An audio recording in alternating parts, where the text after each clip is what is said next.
जब अल्लाह चाहता है कि आपको कुछ मिले, आप कुछ हासिल करें या आपको कुछ अता करें, तो वो हालात, वसाइल और मौके पैदा कर देता है जो आपको वहां तक पहुंचा देते हैं।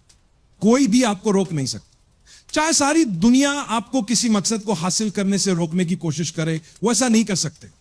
हदीस में आता है, अगर पूरी दुनिया इकट्ठी होकर आपको फायदा पहुंचाना चाहे, तो वो आपको सिर्फ उतना ही फायदा पहुंचा सकती है जितना अल्लाह ने आपके लिए लिखा है। और इस हदीस में इसका उल्टा भी बताया गया है। रसूल अल्लाह हमें यह बता रहे हैं कि अगर पूरी उम्मत, पूरी कौम आपको नुकसान पहुंचाने के लिए इकट्ठी हो जाए, तो वो आपको कोई नुकसान नहीं पहुंचा सकती जब तक अल्लाह ने उसे आपके खिलाफ नहीं लिखा। अगर अल्लाह ने उसे आपके खिलाफ लिखा है, तो आपको यह जान लेना चाहिए कि कोई भी उसे रोक नहीं सकता। अल्लाह हम सबकी हिफाजत फरमाए। एक छोटा बच्चा पैदा हुआ और फिरौन उसे ढूंढ रहा था। फिरौन के सिपाही हर जगह थे, जासूस चारों तरफ थे, लेकिन किसी ने कुछ नहीं सुना, ना कुछ देखा, ना कुछ समझा। और अल्लाह ने उसकी मां को एक खास बात का इल्हाम दिया कि वो बच्चे को एक छोटे से संदूक या टोकरी में डालकर दरिया में छोड़ दे।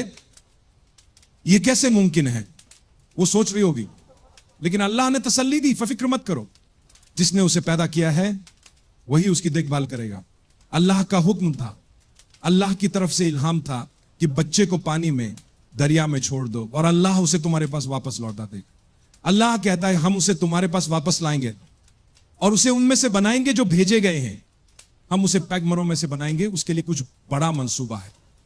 और फिर क्या हुआ, अल्लाह ने फिरौन को औलाद नहीं दी थी और वो बच्चे की तलाश में थे। फिरौन की बीवी जब चल रही थी तो उसने एक छोटा सा संदूक देखा। जब उसने संदूक खोला तो अंदर एक खूबसूरत और मासूम बच्चा था। उन्होंने हजरत मूसा को अपने पास रखा और उनकी परवरिश की, यहां तक कि वो बड़े हो गए। हजरत मूसा किसी औरत का दूध नहीं पी रहे थे, क्योंकि यह अल्लाह का मंसूबा था। वो बच्चे को दूध पिलाने की कोशिश में बहुत परेशान थे ताकि वो जिंदा रह सके। हैरत अंगेज तौर पर अल्लाह ने बच्चे को मां के पास वापस पहुंचा दिया। एक छोटे बच्चे की सूरत में वो मां के पास लाया गया। मां उसका ख्याल रखती, उसे दूध पिलाती, कुछ वक्त उसके साथ गुजारती और फिर उसे वापस भेज देती। वो किसी और से दूध नहीं पीता था। यह अल्लाह की बड़ी निशानी थी। अल्लाह की ताकत को कभी कम न समझो। जब वो तुम्हें देना चाहेगा तो वो जरूर देगा। उसे दुआ मांगो, दिल से मांगो, यकीन के साथ मांगो। जब वक्त सही होगा तो जो तुम चाहते हो वो तुम्हारे पास आ जाएगा। ये याद रखो, अगर वो तुम्हारे लिए बेहतर है और तुम्हारे नसीब में है तो वो तुम्हारी तरफ जरूर आएगा।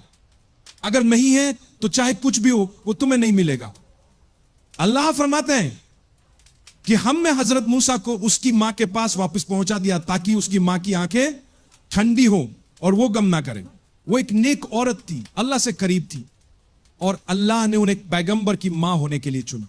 जरा सोचें कि उनमें कितनी अजीम खूबियां होंगी। मैं हमेशा बहनों और भाइयों को यह बात समझाने की कोशिश करता हूं कि अगर आप चाहते हैं कि आपका बच्चा दीन की खिदमत करने वाला बने तो पहले यह सोचें कि आप खुद कौन हैं।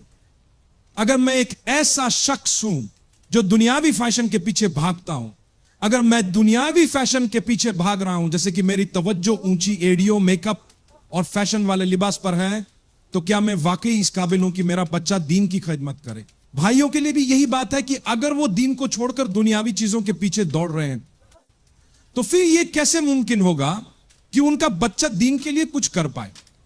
आप हर रात क्लब में नाचते हैं, शराब पीते हैं और हर तरह की सरगर्मियों में शामिल होते हैं और औरतों के साथ वक्त गुजारते हैं।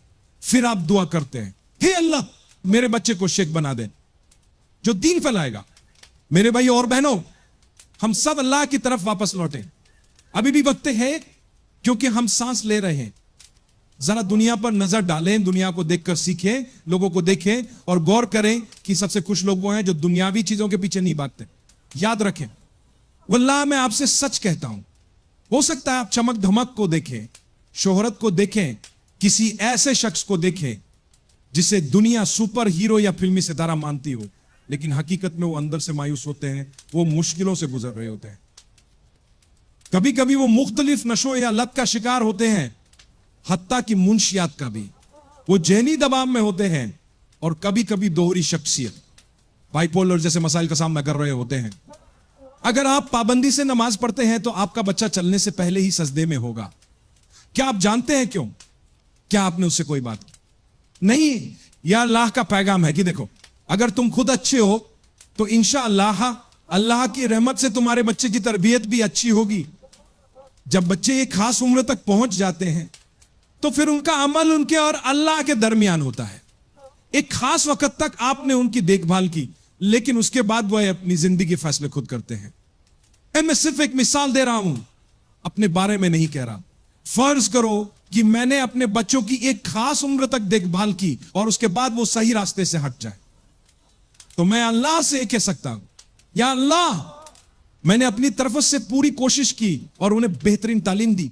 मैं अभी भी उनके लिए दुआ करता हूं और जब तक मुमकिन हो उन्हें सही रास्ता दिखाता रहूंगा।